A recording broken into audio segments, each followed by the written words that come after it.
Hello बच्चों, let us see this problem. Two coaxial solenoid 1 and 2 of same length are set so that one is inside the another.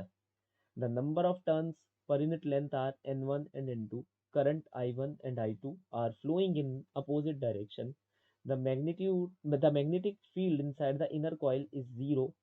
This is possible only when हमसे कहा जा रहा है आपके पास दो solenoid है और वो भी कोएक्सियल सोलेनॉइड है, एक ऐसे है ना, और एक सोलेनॉइड इसी के साथ है कोएक्सियली, वो ऐसे एग्जिस्ट कर रहा है।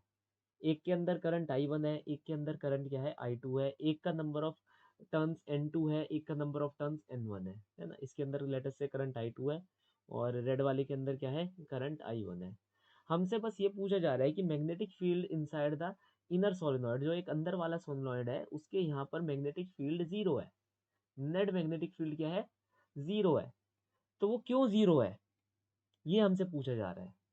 अगर मैं बात करूं net magnetic field inside the solenoid की कंसेप्ट कहता है it is mu naught N I, where N is the number of turns per unit length, है ना। Number of turns per unit length जो हमें यहाँ पर गिवन है, number of turns per unit length are n1 and n2। अब क्योंकि दो अलग अलग सोलेनॉइड है तो number of turns per unit length अलग अलग है, करंट भी अलग अलग है।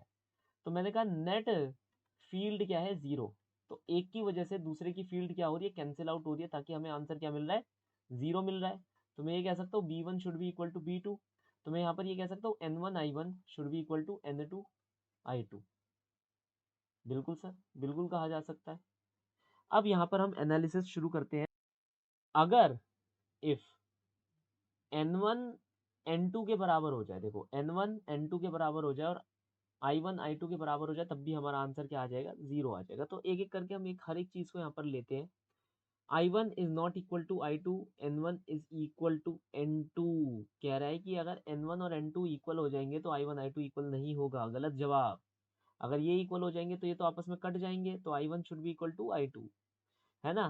तो यहाँ पर तो कह रहा है नॉट इक्वल, गलत है। कह रहा है अगर I1 और I2 सेम हो गए, चलो मान लिया I1 I2 सेम हो गए, तो N1 और N2 भी सेम हो जाना चाहिए। यहाँ लिख रहा है नहीं सेम होगा, ये भी गलत जवाब। कह रहा है अगर I1 I2 सेम हो गए तो N1 N2 भी सेम हो जाएंगे। हाँ बिल्कुल सही जवाब, बिल्कुल सही जवाब, ये सही जवाब है। I1 N1 and I2 N2, यहाँ एंड नहीं होना चाहिए, यहाँ क्या आना चाहिए, इक्वल टू का साइन आना चाहिए। तो I1 N1 equal to I2 N2, ये कंडीशन है हमारी किसकी, जीरो की।